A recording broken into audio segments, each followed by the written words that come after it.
అమ్మా నాన్న అనాథ ఆశ్రమం 600 మంది అనాథలకు ఆశ్రయమిచ్చి ఆకలి తీర్చుతున్న మహాపుణ్యక్షేత్రం.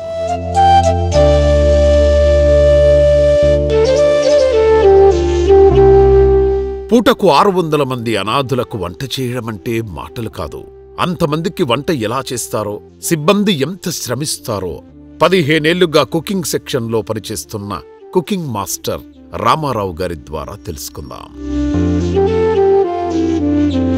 నా పేరు రామారావు అండి. నేను ఇక్కడ 15 సంవత్సరాల నుంచి వంట మేస్త్రిగా పని చేస్తున్నానండి.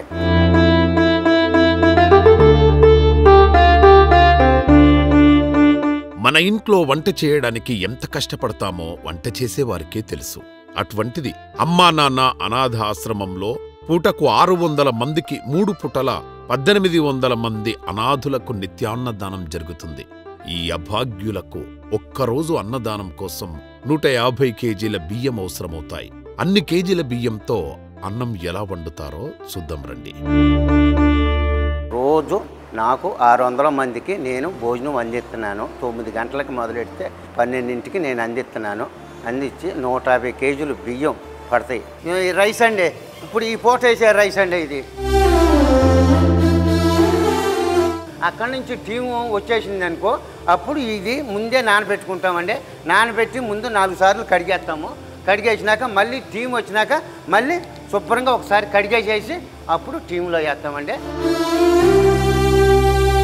ఈ బియ్యమే వాడతామండి మేము. డైలీ 2 పూటలు ఇవే బియ్యం వాడతాము మేము. అప్పుడు బియ్యం తగ్గుతున్నానంటే ఈ బియ్యం 4 సార్లు కడిగి నానబెట్టామంటే, నానబెట్టి మళ్ళీ ఇప్పుడు 5వ సారి కూడా కడుక్కుంటా కడిగి టీం రాగానే వేసేస్తామంటే.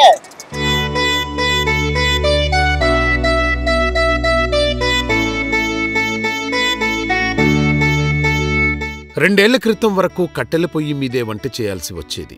600 మందికి కట్టెల పొయ్యి మీద వండడం ఎంత కష్టమో తెలియంది కాదు. దాతల సహకారంతో అధునాతన వంటశాల నిర్మించడంతో అభాగ్యులకు వంట చేసి సమయానికి అందించగలుగుతున్నారు. వాడే అన్ని ఫిల్టర్ నీళ్ళే. ఇంతవరకు బాధపడ్డామంటే పచ్చి పొలాలు నరుకొచ్చి చేసి అవి మంటగా చేయక ఊది ఊది ఊది ఊది అప్పుడు బాధలు పడ్డామండి. ఆ బాధలన్నీ ఇదైపోయినాయండి. ఇప్పుడు అదంతా దాతలు ఇమ్మంటే శుభ్రంగా సంతోషంగా వంట చేసి చక్కగా అరకు పెడుతున్నామండి. ఇట్లా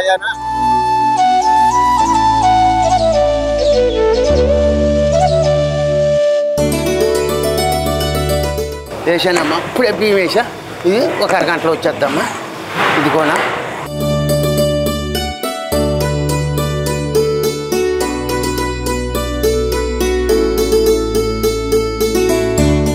పొడి పొడిగా చక్కగా అన్నం ఎట్లా వచ్చిందో కొంచేటప్పుడు చక్కగా పొడి పొడి. ఇదిగోమ్మా పొడి పొడిగా అన్న చూడమ్మా అన్నం ఎట్లా ఉందో. రైస్ అయిపోయిందమ్మా. రైస్ దింపుకుంటున్నాను ఇక. ఇంతమంది అనాథులకు వండేందుకు 4 సహాయకులు ఉంటారని అంటాడు రామారావు గారు. నాకు హెల్ప్ చేసేది 4 నా ఎమ్మట ఉంటారండి. వాళ్ళు నాకు హెల్ప్ చేస్తారు. 20 కేజీలు చట్నీ పడుతుందండి.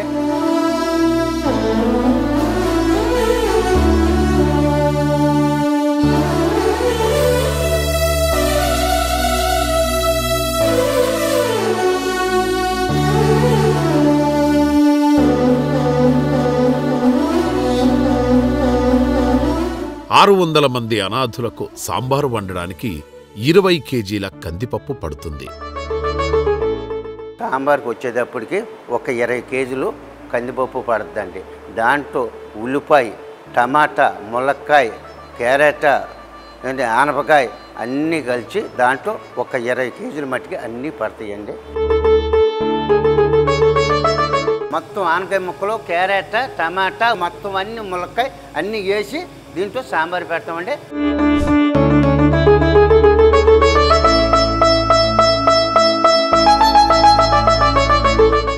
కూర వండాలంటే సుమారు 70 కేజీల కూరగాయలు కావలసి వస్తుంది. ఈరోజు మెనూ ప్రకారం అనాథులకు బీరకాయ కూర వండారు. ఆ కూర వండే విధానాన్ని చూద్దాం రండి. 70 కేజీలు కర్రీ పడద్ది అక్కడ. దాంట్లో టమాటా పడతాయండి.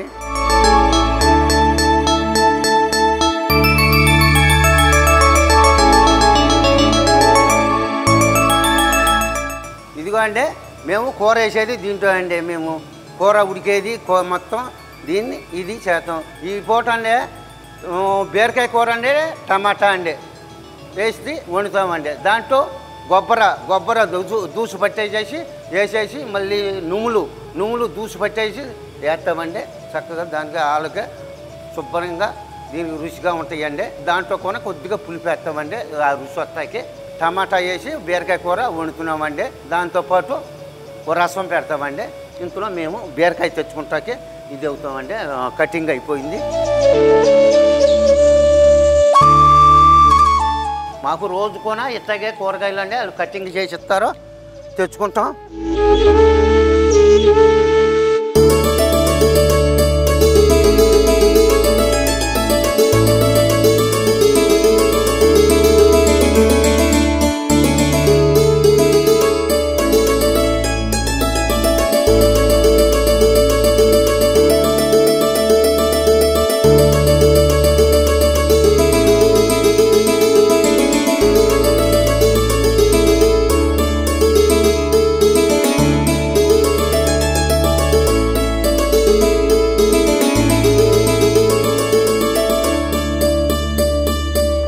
కేజీలు టమాటా వేసుకుంటానండి. ఒక 60 కేజీలు మట్టికి బీరకాయ పడుతుందండి. 5 కేజీలు గొబ్బర అండి. తర్వాత 4 కేజీలు నువ్వులు పట్టుకుంటానండి. ఇవన్నీ మిక్చర్ అయిపోతాయండి. అప్పుడు గేవి వచ్చి చక్కగా ఇది అవుద్దండి, రుచిగా ఉంటుందండి. ఇప్పుడు 5 ప్యాకెట్లు ఉప్పు పడుతుందండి.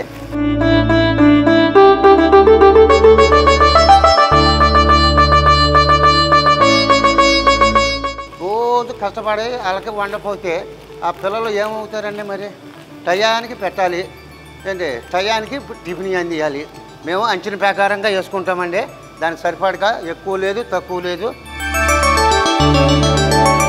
ఉప్పు కోనండి కరెక్ట్గా షుగర్ ఉండే వాళ్ళు బీపీ వాళ్ళు ఉంటారు కండి, వాళ్ళకి సరిపడగా చక్కగా ఎక్కువ లేకుండా మాదిరిగా ఒక ఊతి తక్కువైన బాధ లేదని ఉప్పు కరెక్ట్గా వేస్తామండి.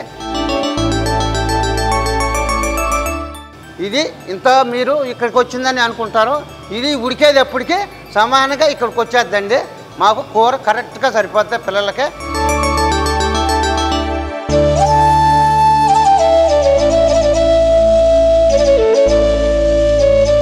ఇప్పుడు టమాటా వేసానంటే టీం వచ్చేసిందండి. టీం వదులుతున్నాను ఇప్పుడు.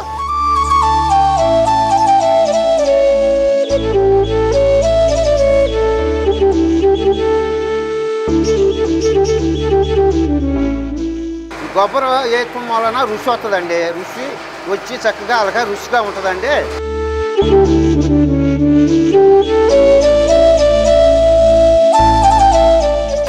ఇది మేము డైలీ 2 పూటలు ఇట్లా పట్టుకుంటామండి. నువ్వులు కానీ కొబ్బరి కానీ పట్టుకుని వాళ్ళకే చక్కగా కూరలో వేస్తే రుచి వస్తుందండి. దీనికి తగ్గది వేసుకుంటాము.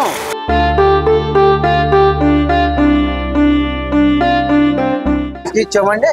ఇది పిసికిచ్చి ఇది ఇప్పుడు దాంట్లో పోతే అదంతా రుచి వస్తుందండి. మళ్ళీ తర్వాత కారం ఇది అన్నీ వేస్తే ఇక రుచిగా వస్తుందండి.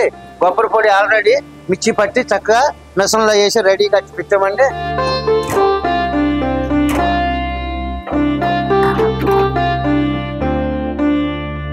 దీనికి రుచి వస్తుందండి.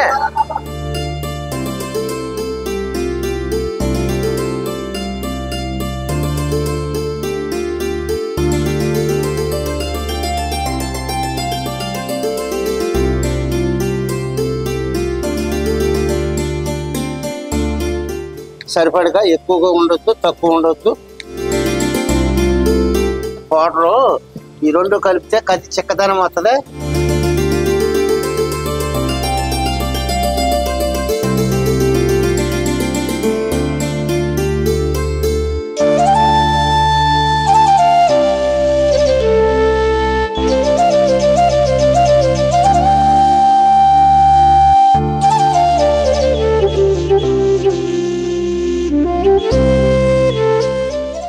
తాలింపు చేస్తున్నానా?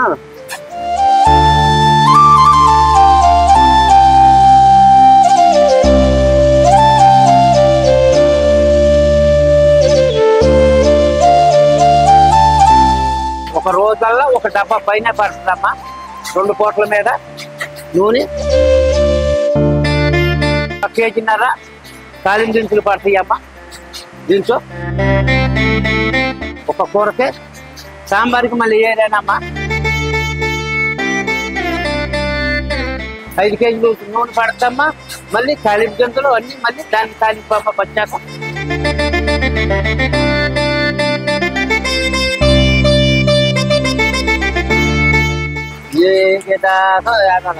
బాగా దోరగా ఏకిని ఎంపు తాలింపు వాసన వస్తుందమ్మా. కమ్ముగా కూర చక్కగా ఎట్లా చూస్తున్నామ్మా. కూర చక్కగా అయిపోవచ్చింది కూర.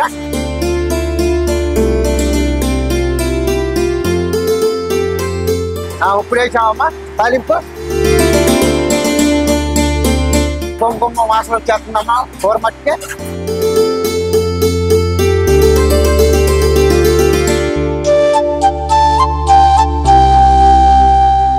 ఉప్పు కూర చూస్తున్నానమ్మా. ఉప్పు కారం కొద్దిగా ఉప్పు తక్కువ ఉందమ్మా. ఉప్పు తక్కువ వేస్తున్నా. ఉప్పు తక్కువ ఉండే ఉప్పు ఇదంతా ఉప్పు పడిందమ్మా. వేసాను. కర్రీ అయిపోయింది. కర్రీ చేస్తున్నానమ్మా.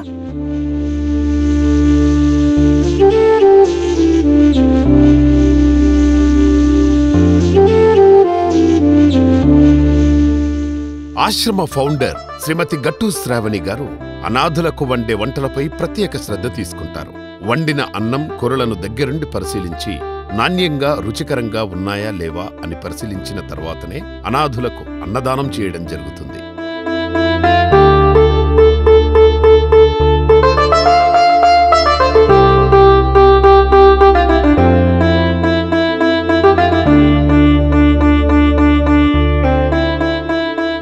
చూశారుగా, అమ్మా నాన్న అనాథాశ్రమంలో పూటకు 600 మందికి వంట ఎలా చేస్తారో. ఈ అనాథుల మీద జాలితో మీరందించే ప్రతి రూపాయి అనాథుల కోసమే ఉపయోగించడం జరుగుతుంది. ఆశ్రమ సిబ్బంది ఇంత కష్టాన్ని కూడా ఇష్టంగా చేస్తున్నారంటే మీరు చూపిస్తున్న సేవామూర్తుల వలనే. ఆ పుణ్యమంతా మీదే. మీ సహాయాన్ని ఇలాగే కొనసాగించి అభాగ్యుల అన్నదానానికి సహకరిస్తారని కాంక్షిస్తూ ఆశ్రమ వ్యవస్థాపకులు శ్రీ శంకర గురూజీ.